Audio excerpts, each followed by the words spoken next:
20 ರೂಪಾಯಿಗೆ ತೊಂಡೆಕಾಯಿ ತಂದು ನಾನು ಹೇಳೋ ಈ ಮಸಾಲ ಇಟ್ಟು ಗ್ರೇವಿ ಮಾಡಿದ್ರೆ ಇದು ಯಾವ ಮಟನ್ ಗ್ರೇವಿಗೂ ಅಥವಾ ಚಿಕನ್ ಗ್ರೇವಿಗೂ ಕಡಿಮೆನೇ ಇಲ್ಲ.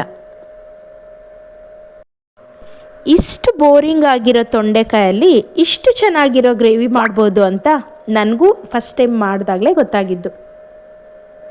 ಇನ್ನು ನಾನು ಜಾಸ್ತಿ ಬಿಲ್ಡಪ್ ಕೊಡ್ತಾ ಇದ್ದೀನಿ ಅಂತ ಅನ್ಕೋಬೇಡಿ, ಇದನ್ನು ಟ್ರೈ ಮಾಡಿ ಹೇಗಿದೆ ಅಂತ ನಿಮಗೆ ಗೊತ್ತಾಗುತ್ತೆ. Welcome to my channel. ಬನ್ನಿ ಈಗ ಹೇಗೆ ಮಾಡೋದು ನೋಡೋಣ. ಈಗ ಮಸಾಲೆಗೆ ನಾನು 4 ಮೀಡಿಯಮ್ ಸೈಜ್ ಆನಿಯನ್, ಸ್ವಲ್ಪ ಶುಂಠಿ, 2 ಬೆಳ್ಳುಳ್ಳಿ, 2 ಸ್ಪೂನ್ ಬಿಳಿ ಎಳ್ಳು, ಇದ್ರ ಜೊತೆಗೆ 2 ಸ್ಪೂನ್ ರೆಡ್ ಚಿಲ್ಲಿ ಪೌಡರ್, ಒಂದೆರಡು ಚಕ್ಕೆ ಲವಂಗ, ಒಂದು ಅರ್ಧ ಸ್ಪೂನ್ ಕಲ್ಲುಪ್ಪು, 1 ಸ್ಪೂನ್ ಧನಿಯಾ ಪುಡಿ. ನೋಡಿ ಇಷ್ಟು ಮಸಾಲೆಗೆ ತಗೊಂಡಿದ್ದೀನಿ. ಈಗ ಇದನ್ನೆಲ್ಲ ನಾವು ಮಿಕ್ಸಿಗೆ ಹಾಕ್ಕೊತಾ ಇದ್ದೀವಿ. ಇದು ಚೆನ್ನಾಗಿ ನುಣ್ಣಗೆ ಆಗೋಗೆ ರುಬ್ಕೊಳ್ಳೋಣ. ಇದನ್ನೆಲ್ಲ ನಾವು ಹುರ್ಕೊಳ್ಳೋ ಅವಶ್ಯಕತೆ ಇಲ್ಲ, ಇದನ್ನೆಲ್ಲ ಹಸಿಯಾಗಿ ನಾವು ರುಬ್ಕೊತಾ ಇದ್ದೀವಿ. ಯಾರ್ಯಾರು ಈ ವಿಡಿಯೋನ ಫಸ್ಟ್ ಟೈಮ್ ನೋಡ್ತಾ ಇದ್ದರೆ ಪ್ಲೀಸ್ ಸಬ್ಸ್ಕ್ರೈಬ್ ಮಾಡಿಕೊಂಡು ಸಪೋರ್ಟ್ ಮಾಡಿ. ನೋಡಿ ಈಗ ನಾವು ಮಿಕ್ಸಿಗೆ ಈರುಳ್ಳಿ, ಬೆಳ್ಳುಳ್ಳಿ, ಹಾಗೆ ಶುಂಠಿ, ಬಿಳಿ ಎಳ್ಳು, ಇದ್ರ ಜೊತೆಗೆ ಧನಿಯಾ ಪೌಡರ್, ರೆಡ್ ಚಿಲ್ಲಿ ಪೌಡ್ರು, ಹಾಗೆ ಉಪ್ಪು ಮತ್ತು ಚಕ್ಕೆ ಲವಂಗ ಇದನ್ನೆಲ್ಲ ಹಾಕ್ಕೊಂಡು ನುಣ್ಣಗೆ ರುಬ್ಕೊಳ್ಳೋಣ. ಇದಕ್ಕೆ ಜಾಸ್ತಿ ನೀರು ಹಾಕೋದೇನು ಬೇಕಾಗಿಲ್ಲ, ಬೇಕಿದ್ದರೆ ಒಂದು ಸ್ವಲ್ಪ ಹಾಕ್ಬೋದು. ನೋಡಿ ಈಗ ರುಬ್ಕೊಂಡಿದ್ದೀನಿ, ಈ ಕನ್ಸಿಸ್ಟೆನ್ಸಿಲಿ ಇರಬೇಕು. ನೋಡಿ ಈಗ ಮಸಾಲೆ ರೆಡಿ ಆಗಿದೆ.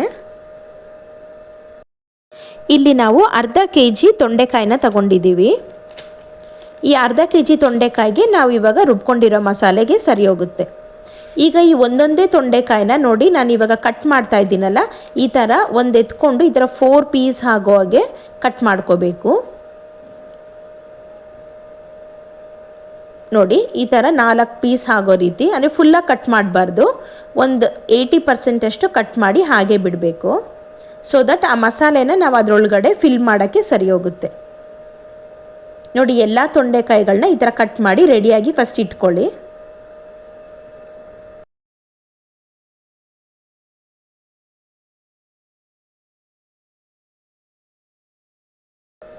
ನೋಡಿ ಈಗ ನಾನು ಎಲ್ಲ ತೊಂಡೆಕಾಯಿಗಳನ್ನ ಕಟ್ ಮಾಡಿ ಇಟ್ಕೊಂಡು ಈಗ ಈ ಮಸಾಲೆನ ಇದರೊಳಗಡೆ ಫಿಲ್ ಮಾಡ್ತಾ ಇದ್ದೀನಿ.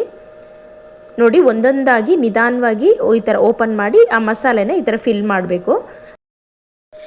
ಇದನ್ನು ಬಿಸಿ ಬಿಸಿ ಅನ್ನಕ್ಕೆ ತುಪ್ಪ ಹಾಕ್ಕೊಂಡು ತಿಂತಾ ಇದ್ದರೆ ಅದು ಮಾಡ್ಕೊಂಡು ತಿಂದ್ರೇ ಗೊತ್ತಾಗೋದು. ಈ ತೊಂಡೆಕಾಯಿ ಗ್ರೇವಿ ಮಾಡೋದು ಸ್ವಲ್ಪ ಲೇಟೇ ಆಗುತ್ತೆ, ಬಟ್ ತಿನ್ನಬೇಕಾದ್ರೆ ಇಷ್ಟೊತ್ತು ಮಾಡಿದ್ದು ನಿಜವಾಗ್ಲೂ ವರ್ತ್ ಅಂತ ಖಂಡಿತವಾಗ್ಲೂ ಅನಿಸುತ್ತೆ. ಈಗ ನಮ್ಮ ಎಲ್ಲ ತೊಂಡೆಕಾಯಿಗಳಿಗೂ ಮಸಾಲೆ ಫಿಲ್ ಮಾಡಿ ಇಟ್ಕೊಂಡಿದ್ದೀವಿ. ನೋಡಿ ಮಿಕ್ಕಿರೋ ಮಸಾಲೆನ ಈ ಥರ ಎತ್ತಿಟ್ಕೋಬೇಕು. ಈಗ ಪ್ಯಾನ್ ಇಟ್ಕೊಂಡು ನಾನು 1 ಕಪ್ಪಷ್ಟು ಎಣ್ಣೆ ಹಾಕ್ಕೊತಾ ಇದ್ದೀನಿ. ಎಣ್ಣೆ ಸ್ವಲ್ಪ ಕಾಯಬೇಕಾಗುತ್ತೆ. ಈ 1 ಕಪ್ ಎಣ್ಣೆನ ಫುಲ್ಲು ನಾವು ಸ್ಟಾರ್ಟಿಂಗಲ್ಲಿ ಬಳಸ್ತಾ ಇಲ್ಲ, ಒಂದು ಸ್ವಲ್ಪ ಕಾದಿದ ತಕ್ಷಣ ಇನ್ನೊಂದು ಬೌಲಲ್ಲಿ ಇದನ್ನು ಅರ್ಧ ಭಾಗದಷ್ಟು ನಾವು ಎತ್ತಿಟ್ಕೊತಾ ಇದ್ದೀವಿ. ಯಾಕಂದರೆ ಮಸಾಲೆ ಹಾಕಿದ್ಮೇಲೆ ಇನ್ನೂ ಎಣ್ಣೆ ಹಾಕಬೇಕಾಗುತ್ತೆ, ಅದಕ್ಕೋಸ್ಕರ. ಈಗ 1 ಸ್ಪೂನ್ ಸಾಸಿವೆ ಹಾಕೋಣ. ಇದಕ್ಕೆ 12ರಿಂದ 15 ಕರಿಬೇವಿನ ಸೊಪ್ಪು. ಇದು ಸ್ವಲ್ಪ ಫ್ರೈ ಆಗಿದ ತಕ್ಷಣ ನಾವಿವಾಗ ಫಿಲ್ ಮಾಡಿ ಇಟ್ಕೊಂಡಿರೋ ತೊಂಡೆಕಾಯಿಗಳನ್ನ ಇದರೊಳಗಡೆ ಹಾಕೋಣ. ಈ ತೊಂಡೆಕಾಯಿ ಮಾಡೋಕ್ಕೆ ನಾನು ತಗೊಂಡಿರೋ ಥರ ಅಗಲವಾಗಿರೋ ಪ್ಯಾನ್ನ ತಗೊಂಡ್ರೆ ಒಳ್ಳೆಯದು. ಸೊ ದಟ್ ಎಲ್ಲ ತೊಂಡೆಕಾಯಿಗಳು ಈಕ್ವಲ್ ಆಗಿ ಬೇಯುತ್ತೆ, ಅದಕ್ಕೋಸ್ಕರ. ನೋಡಿ ಈಗ ನಾನು 1 ಸ್ಪೂನ್ ಅರಿಶಿನ ಹಾಕ್ತಾಯಿದ್ದೀನಿ, ಒಂದು ಅರ್ಧ ಸ್ಪೂನ್ ಪುಡಿ ಉಪ್ಪು ಹಾಕಿದ್ದೀನಿ. ನಾವು ಆಲ್ರೆಡಿ ಮಸಾಲೆನಲ್ಲಿ ಕಲ್ಲುಪ್ಪು ಹಾಕ್ಕೊಂಡಿದ್ದೀವಿ, ಸೊ ನಮಗೆ ಜಾಸ್ತಿ ಉಪ್ಪು ಇವಾಗ ಬೇಕಾಗಿಲ್ಲ. ಒಂದು ಅರ್ಧ ಸ್ಪೂನ್ ಪುಡಿ ಉಪ್ಪು ಹಾಕಿದ್ರೆ ಸಾಕು. ನೋಡಿ ಇವಾಗ ಬೇಯಕ್ಕಿಟ್ಟಿದ್ದೀನಿ. ಇದು ಒಂದು 8ರಿಂದ 10 ನಿಮಿಷ ಫ್ರೈ ಆಗಬೇಕಾಗುತ್ತೆ.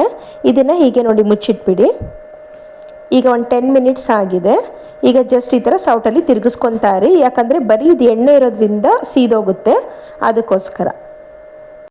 ಇದನ್ನು ಲೋ ಫ್ಲೇಮಲ್ಲೇ ಇಟ್ಕೋಬೇಕಾಗತ್ತೆ ಸ್ಟಾರ್ಟಿಂಗಲ್ಲಿ, ಯಾಕಂದರೆ ಅದು ಉಪ್ಪು ಖಾರ ಹಿಡಿಯೋದಕ್ಕೋಸ್ಕರ. ನೋಡಿ ಈಗ ನಾವು ಉಳಿದಿರೋ ಮಸಾಲೆನ ಇವಾಗ ಹಾಕ್ತಾ ಇದ್ದೀವಿ.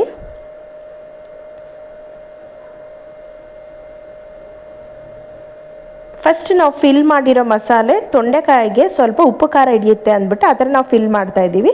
ಈಗ ಉಳಿದಿರೋ ಮಸಾಲೆನ ಆ ಒಗ್ಗರಣೆ ಒಳಗಡೆ ಹಾಕ್ಕೊತಾ ಇದ್ದೀವಿ. ನೋಡಿ ಈ ಥರ ಹಾಕ್ಕೊಂಡು ಚೆನ್ನಾಗಿ ಈ ಥರ ಕಲಿಸ್ಬಿಟ್ಕೊಳ್ಳಿ.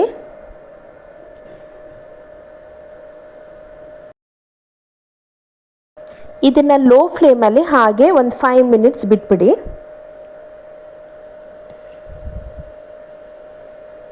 ಈಗ ನಾವು ಆ ಉಳಿದಿರೋ ಮಸಾಲೆಗೆ ಒಂದು ಸ್ವಲ್ಪ ನೀರು ಮಿಕ್ಸ್ ಮಾಡಿ ನೋಡಿ ಇದಕ್ಕೆ ಹಾಕ್ಕೊತಾ ಇದ್ದೀವಿ. ಜಾಸ್ತಿ ನೀರು ಹಾಕ್ಕೊಳ್ಳೋದು ಬೇಕಾಗಿಲ್ಲ. ಒಂದು ಹಾಫ್ ಗ್ಲಾಸಿಂದ 1 ಗ್ಲಾಸ್ ನೀರಾದರೆ ಸಾಕಾಗುತ್ತೆ. ಇದು ಜಾಸ್ತಿ ನೀರಾಗಿ ಮಾಡ್ಕೊಳ್ಳೋದೇನು ಬೇಕಾಗಿಲ್ಲ. ಗ್ರೇವಿ ಸ್ವಲ್ಪ ಸೆಮಿ ಗ್ರೇವಿ ಥರ ಇರುತ್ತೆ. ಈಗ ನಾನು ಕಟ್ ಮಾಡಿ ಇಟ್ಕೊಂಡಿರೋ ಕೊತ್ತಂಬರಿನ ಇದಕ್ಕೆ ಹಾಕ್ಕೊತಾ ಇದ್ದೀನಿ.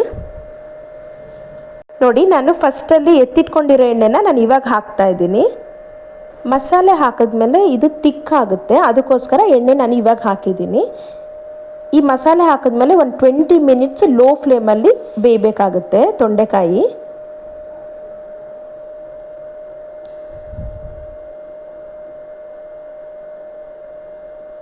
ನೋಡಿ ಒಂದು 20 ಮಿನಿಟ್ಸ್ನ ಇದನ್ನು ಈ ಥರ ಮುಚ್ಚಿಟ್ಬಿಡಿ ಲೋ ಫ್ಲೇಮಲ್ಲಿ. ಅವಾಗವಾಗ ನೋಡಿ ಈ ಥರ ತಿರುಗಿಸ್ಕೊತಾ ಇರಿ, ಇಲ್ಲ ಆದರೆ ಸೀದೋಗುತ್ತೆ. ಅದಕ್ಕೋಸ್ಕರ ಈ ತೊಂಡೆಕಾಯಿ ಗ್ರೇವಿ ಬರೀ ಅನ್ನಕ್ಕೆ ಮಾತ್ರ ಅಲ್ಲ, ಚಪಾತಿಗೆ ಕೂಡ ಚೆನ್ನಾಗಿರುತ್ತೆ. ನೀವು ದೋಸೆಗೂ ತಿನ್ಬೋದು.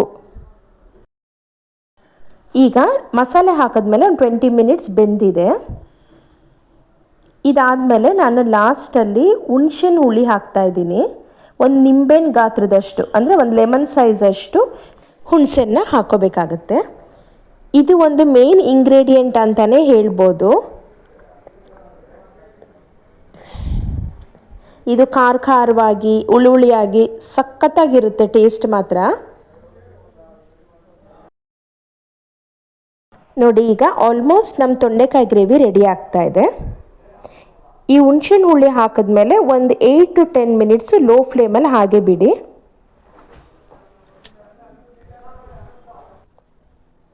ನೋಡಿ ಈಗ ನಮ್ಮ ತೊಂಡೆಕಾಯಿ ಗ್ರೇವಿ ರೆಡಿ ಆಗಿದೆ. ಲಾಸ್ಟಲ್ಲಿ ಸ್ವಲ್ಪ ಕಟ್ ಮಾಡಿ ಇಟ್ಕೊಂಡಿರೋ ಕೊತ್ತಂಬರಿ ಸೊಪ್ಪು ಇನ್ನೊಂದು ಸ್ವಲ್ಪ ಹಾಕ್ಕೋಬೋದು ಈ ಟೈಮಲ್ಲಿ.